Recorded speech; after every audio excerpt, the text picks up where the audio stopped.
Our programs offer many languages. Please visit suprememastertv.com/schedule.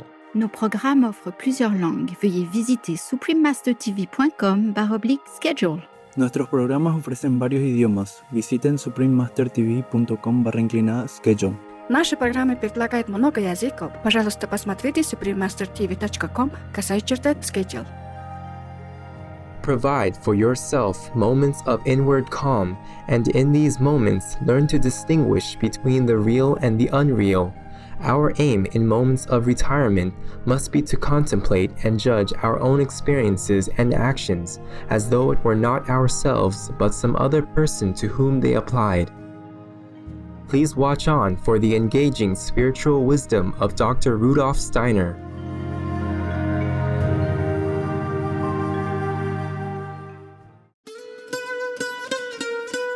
Book peace-loving viewers. Book is hello in Croatian. I'm Agata.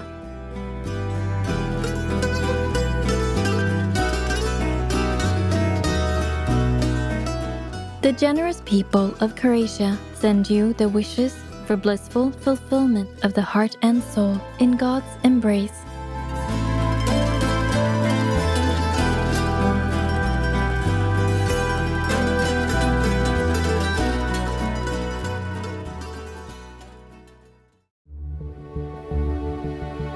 Born in 1861, Dr. Rudolf Steiner was a great Austrian polymath, philosopher, and scientist who made influential contributions in the fields of education, science, spirituality, and medicine.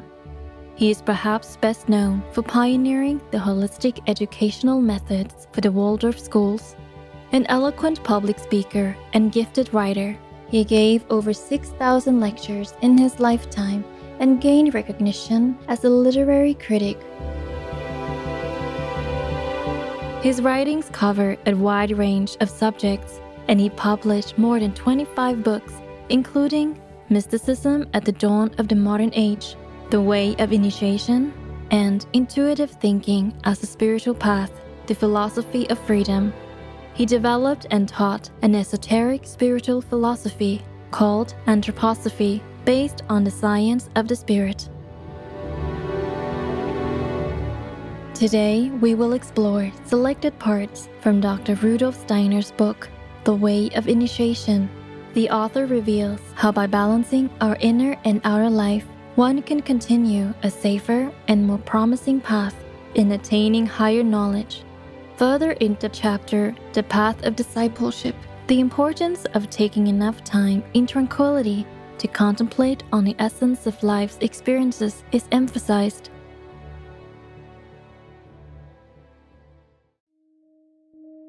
How to attain knowledge of the higher worlds. One must have learned to control one's own feelings and ideas if one wishes to develop any intimate relationship with the outer world. Every phenomenon in that outer world is full of divine splendor, but one must have felt the divine within oneself before one may hope to discover it without. The disciple is told to set apart certain moments of his daily life during which to withdraw into himself, quietly and alone. At such times, he ought not to occupy himself with his own personal affairs, for this will bring about the contrary of that at which he is aiming.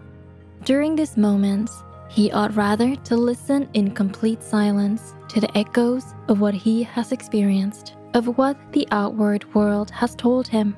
Then, in these periods of quiet, every flower, every animal, every action will unveil to him secrets undreamed of, and thus will he prepare himself to receive new impressions of the external world as if he viewed it with different eyes.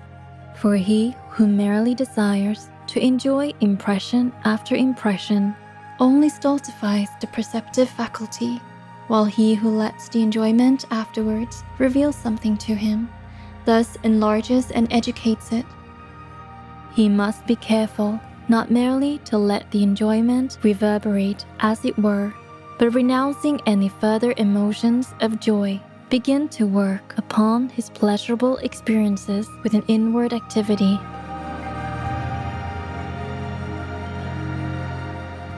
The danger at this point is very great. Instead of working within oneself, it is easy to fall into the opposite habit of afterward trying to completely exhaust the enjoyment. Let us not undervalue the unforeseen sources of error which here confront the disciple. He must, of necessity, pass through a host of temptations, each of which tends only to harden his ego and to imprison it within itself. If he blunts himself to enjoyment, he becomes as a plant which cannot longer draw nourishment from its environment. However much he may live within himself, however intensely he may cultivate his ego, the world will exclude him. He is dead to the world. The disciple considers enjoyment only as a means of ennobling himself for the world. Pleasure to him is as a scout who informs him concerning the world, and after having been taught by pleasure, he passes on to work. He does not learn in order that he may accumulate wisdom as his own treasure, but in order that he may put his learning at the service of the world.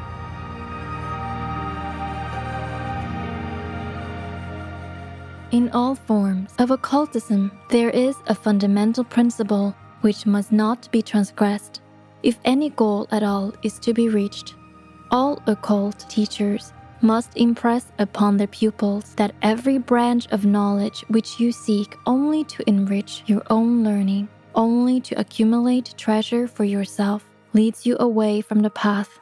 But all knowledge which you seek for working in the service of humanity and for the uplifting of the world brings you a step forward. This law must be rigidly observed, nor is one a genuine disciple until he has adopted it as the guide for his whole life. In many occult schools, this truth is expressed in the following short sentence: every idea which does not become an ideal for you slays a power within your soul. Every idea which becomes an ideal creates within you a vital force.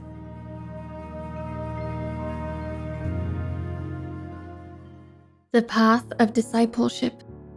At the very beginning of his course, the student is directed to the path of reverence and the development of the inner life. The occult teaching also gives practical instructions by the observance of which he may learn to follow that path and develop that inner life. These practical directions have no arbitrary basis. They rest on ancient experience and ancient wisdom, and wheresoever the ways to higher knowledge are marked out, they are of the same nature. All genuine teachers of occultism agree as to the essential character of these rules, although they do not always express them in the same words. This difference of expression is of a minor character, more seeming than real, and is due to circumstances which need not be mentioned here. No teacher wishes, by means of such rules, to establish an ascendancy over other persons. He would not tamper with individual independence. Indeed, no one respects and cherishes human individuality more than the teachers of occultism. Whenever the initiate leaves this enclosure, the order which embraces all initiates, and steps forth into the world, he must submit to an inviolable law. It is this: keep watch over each of your actions and each of your words, in order that you may not hinder the free will of any human being.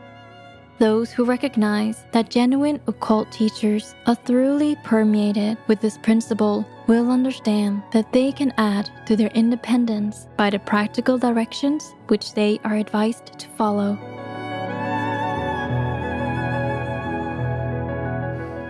One of the first of these rules may be thus expressed in our language: provide for yourself moments of inward calm, and in these moments, learn to distinguish between the real and the unreal. I say advisedly, expressed in our language, because originally all rules and teachings of occult science were expressed in a symbolical sign language.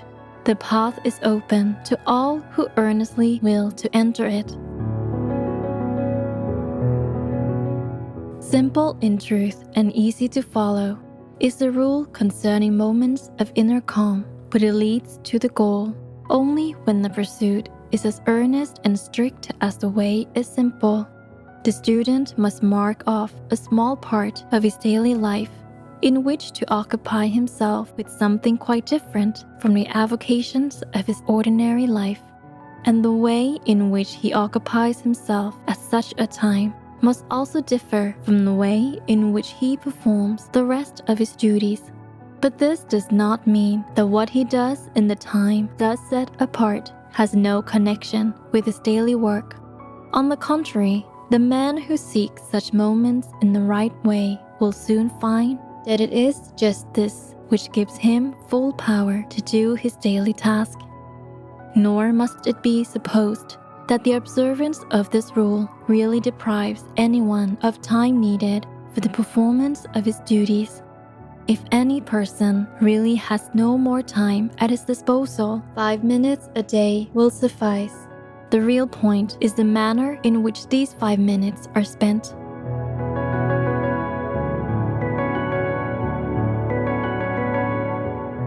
At these periods, a man should raise himself completely above his work-a-day life.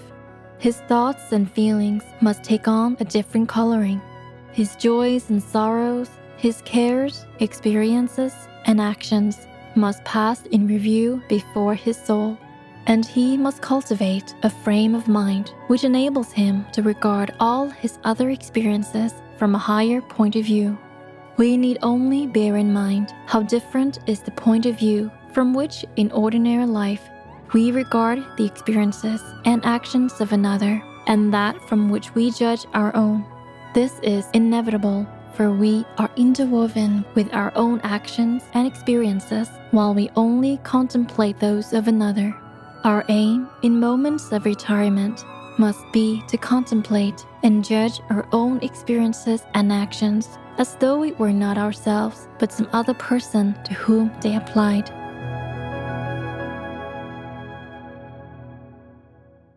Mindful viewers, we appreciate your serene company for today's Words of Wisdom.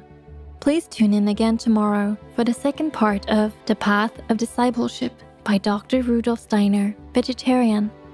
Coming up next is The Astounding Falls of the p1o2 River, right after Noteworthy News. Please stay tuned to Supreme Master Television for more constructive programming. May the path to truth, wisdom, and love be always open for you. Our programs offer many languages. Please visit suprememastertv.com/schedule and suprememastertv.com/WOW.